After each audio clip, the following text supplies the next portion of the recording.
In today's video, we're talking about the Joker 2 box office projections are lower after mixed reviews ahead of its release. After an impressive week 1, what did episode 2 numbers look like for HBO's The Penguin? DC Studios and Warner Bros. Pictures Animation greenlight the dynamic duo film, which is coming to theaters. And we've got an update on the Teen Titans live action movie. But first, welcome back to the channel where once a week we discuss the latest news within the DC universe. And I'm so excited to be back, and we have a lot to discuss today. But first, again, I want to thank you all for clicking on today's video. If you enjoy this type of content, consider hitting that like button, sharing your thoughts on the topics we'll be covering today, and also consider sticking around by subscribing to the channel. With that being out of the way, let's talk about the Joker 2 and its box office numbers. Now, this article comes from Deadline. As you all can see the headline reading that Ken, Lady Gaga, and Joaquin Phoenix Joker Folie do go nuts at the box office, looking at 140 million globally worldwide on its opening weekend. So far, the worldwide looks better than domestic at 140 million, with now lower projected 55 million to 60 million at over 4,000 US theaters, with all different IMAXs and premium screens available. Now, the original domestic forecast was initially 70 million plus when it hit 3 weeks tracking. Now, the first Joker blew past the 80 million domestic projection, which was highest opening of all time at 96.2 million. It outstripped its 155 million worldwide forecast with 248.2 million. So the question I ask you all is, what happened to those high predictions? You know, about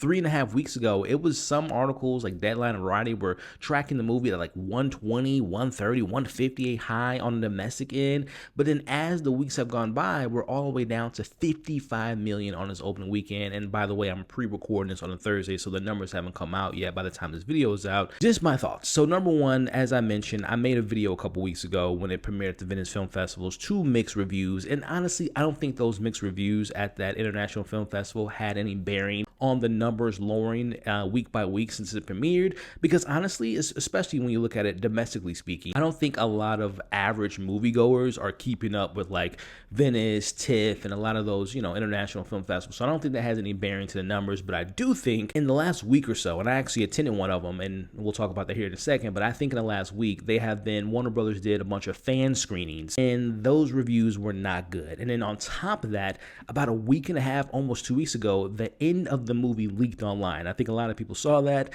It spread like wildfire, and it kind of created a bit of controversy. People like, oh, I don't want to see that movie. And again, I won't talk about the ending here, but I think those two things are probably more of some of the reasons why people got less and less excited as the movie was coming out. And also, as I'll talk about here in a second, just give you all like a quick review, I think the musical element was going to be a tough sell for people. But then when people heard that the musical element, based on some of those reactions, were some of the worst elements of the film, and as the film got closer, I think people just said, you know what?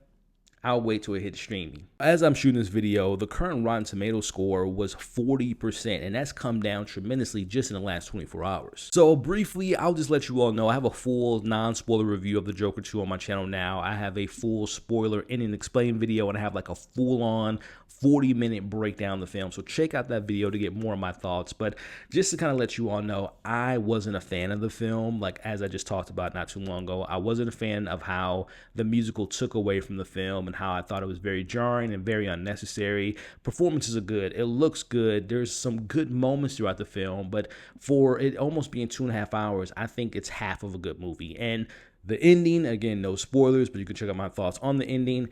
Not a fan. Not a fan at all. So I think that this film, as far as just kind of giving you all some predictions, I have some numbers that I've written down here. Domestically, I think curiosity killed the cat. I think it will get higher than the 55 million that's projected now as I'm recording this. I think it's going to be close to maybe 65 to 68, maybe 70 top, domestically speaking, from its opening weekend.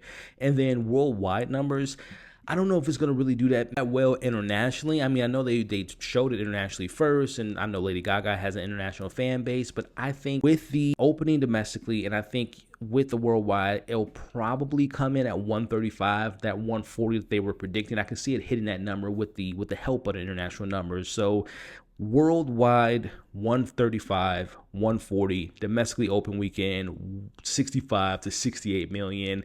And then once the film hits its like final theatrical run, probably in the next, by the time these movies nowadays, they're hitting streaming so fast. Like Beetlejuice came out a month ago and it'll be on VOD like in the next week. So I can see Joker 2 tapping out 420 at max, maybe, as far as like its final theatrical run in the theaters for, who knows, 3.5, 4 weeks, if that. So yeah, that's a huge drop off from the $1 billion that the first one made 5 years ago. So, I mean, share your thoughts, number one, on the film. What did you all think about the film? Your pros, your cons, what worked, what didn't work, but also share your thoughts as we're talking about the box office.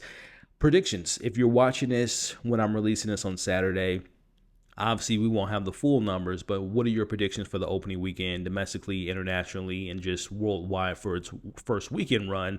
And then if you're watching this, you know, after the weekend, 2 weeks from now, whatever the case may be, whenever you watch this video, what do you think the final theatrical worldwide numbers will be for Joker 2? Let's talk about it all in the comments below. Now, still talking about villains, but switching gears and talking about The Penguin on HBO, which has been a critical hit for both the critics and audiences, and I'm loving it as well. Now, according to HBO, backtracking to the premiere episode, it racked up 10.4 million views from 11 days across platform viewers, and the show is outpacing every other current HBO series over that similar time frame, other than its two biggest ones, which was House of the Dragon and The Last of Us. Now, as far as episode 2 goes, that number was 1.6 million viewers across HBO and Max on its Sunday premiere date. Now, per Warner Brothers Discovery, that marks a 17% increase from its series premiere. And also, The Penguin is currently the #1 series on HBO Max. Like I said the last few weeks, I have been loving The Penguin so much, and as I'm pre-recording this on Thursday night, I am actually in preparation to watch episode 3, have my notes ready, give you guys my breakdown this Sunday. I'm loving the show, loving what everything's doing so far with all the characters and how they're playing out and all the betrayal going on with Oz and the Falcones and the Maronis. And as far as episode 3 goes, I am so excited based on the trailer, getting a little bit more of Vic and seeing what side he's going to like. He's going to remain to be on Oz's side. He's going to go back to his normal life. So excited for it. So keep an eye out for my review for The Penguin episode 3 coming Sunday. But let me know in the comments, are you surprised by the numbers? Do you think the numbers will continue to rise? Are you excited for episode 3? Let me know your thoughts on all that in the comments below. Now, the biggest and most exciting news of the week for me is that DC Studios and Warner Brothers Pictures Animation has officially greenlit a film for theaters titled Dynamic Duo, a story about not just one Robin, but two, and those Robins are Dick Grayson and Jason Todd. Now, this marks the first feature from the new visionary studio Swaybox, and they're known for their mix of animation, puppetry, and CGI, in a script from the talented Matt Aldridge, and this will be produced from the partners of Matt Reeves' Six in Idaho.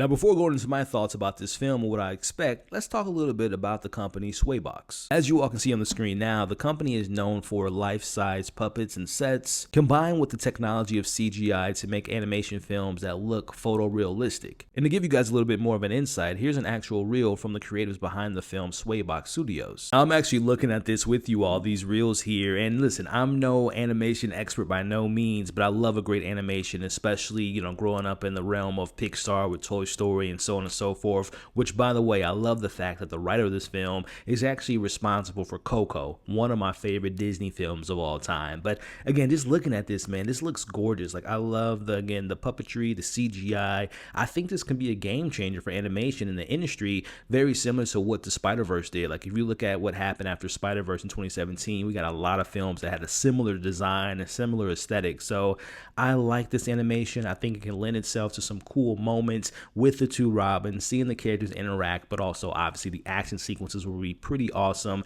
I think it's going to be something new, innovative, fresh, and this just gets me super excited. Now, to talk a little bit about the film, again, this will be following Dick Grayson and Jason Todd as orphan thieves who call themselves a dynamic duo. Now, the story will focus on Jason and Todd and them as youths and their friendship being put to the test where they have differences of opinions on what their future would be. So right off the bat, this sounds like a much different origin story from these two characters from what I've read in the comics and the different animated films I've seen. At least the way I've always perceived their relationship is kind of like big brother, little brother situation with Jason looking up to Dick Grayson. Now, as far as their origin story goes, again, in the comics and different variation forms in their backstories, their origins don't ever go on at the same time. So I'm assuming this film film will take place in different times. We might see Grayson's origin while at the same time we have Jason having his origin, and to kind of show their building of their friendship. Now, the part that it talks about of them having differences and looking at their future, to me, that definitely speaks to what I know from the comics of how Grayson left the Robin behind, and also his ways of Batman to be more of a hopeful superhero like Superman, which led him to becoming Nightwing and to join the Teen Titans, which we'll talk about here in a second. Whereas you look at Todd, he stayed with the Bat family. He stayed with the corruption going on in Gotham and everything that happened with the Joker and his death and ultimately becoming the Red Hood.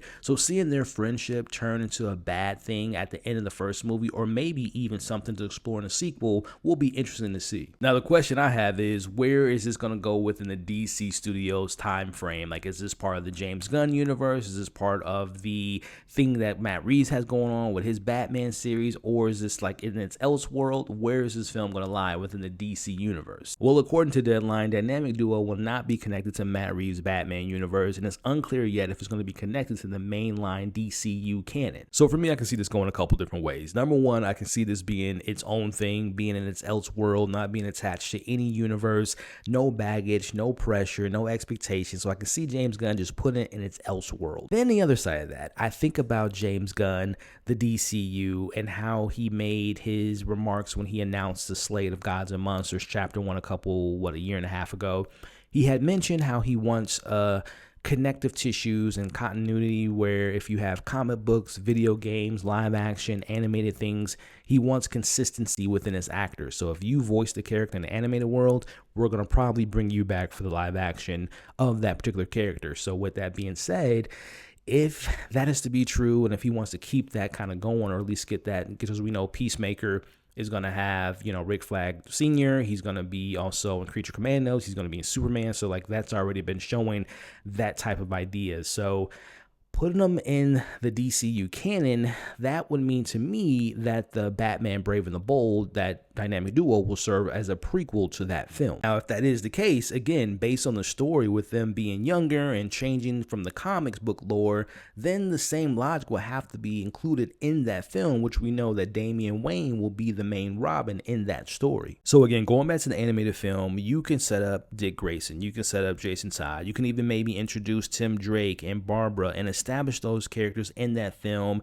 and then when we see them in the live action as supporting characters, because again, we have to remember the Brave and the Bold was at least what I think is going to be. It's going to more be focused on Damian and Batman and that son and father relationship. So let me know in the comments below if you're excited for a dynamic duo, you're excited for this new animated world, because personally, I love DC animation. For many, many years here, like I was more excited for the animated films than I was for what was going on in the live action form of everything. But again, let me know what you think of this collaboration, this story, how it's going to tie into the DCU. Is it going to be in the DCU? Is it going to be in the Elseworld? Let me know your thoughts about all that in the comments below. Last but not least, connecting this to the last story we just talked about, we have the writer of Supergirl, Anna Notoria, was recently interviewed by Variety, and she confirmed that once she's done writing the Supergirl movie, she's going to be jumping on to the Teen Titans live action film. Now, this is coming from the interview. As you can see, Anna talking about how she's excited for Supergirl, how it's going to be a cool, epic science fiction film. And then that very last line, she mentions after that, she's going to be headed off to do the Teen Titans film. Now, personally, I've never been the biggest Teen Titans fan, but I do like some of their characters and their storylines with Deathstroke and Cyborg, and also obviously Grayson, who went from Robin to Nightwing to become one of the founders of the Teen Titans. But again, I wonder if the Brave and the Bold is going to show Dick going from leaving Batman and the Bat family to start the Teen Titans, or in the Batman film, will he already be a Teen Titan? Will he be going back and forth between the different groups? And we might see Batman pop up in the Teen Titans film. So whether I'm a Teen Titans fan or not, I am intrigued to see what they do with Teen Titans.